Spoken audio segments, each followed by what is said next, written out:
Alors, le Quarter Horse, c'est une vraie légende américaine. Voyons ensemble ce qui le rend si unique. La vitesse, la force, son histoire, en fait, pour lui, c'est un peu tout ça à la fois. Son nom vient de sa spécialité, la course sur un quart de mille. C'était la distance reine à l'époque. Et regardez cette musculature. C'est de là que vient toute sa puissance et son accélération fulgurante.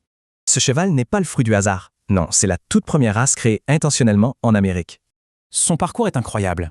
D'abord, un sprinter colonial, il est ensuite devenu le symbole de l'Ouest américain.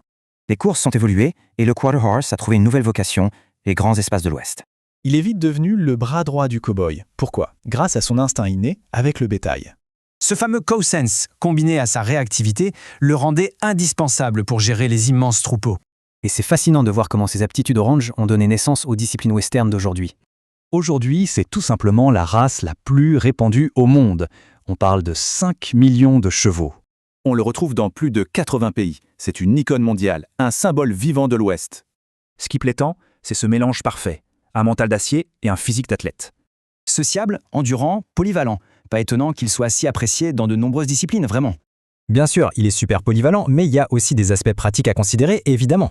Et question budget, voilà une idée de l'investissement, de l'achat jusqu'aux frais mensuels. Côté santé, il est plutôt robuste. Mais comme tout athlète, il demande des soins réguliers et attentifs. Son parcours, du sprinter au partenaire du cow-boy, raconte en fait un peu l'histoire de l'Amérique. Alors, plus qu'une simple race, ne serait-il pas le symbole vivant de toute une culture?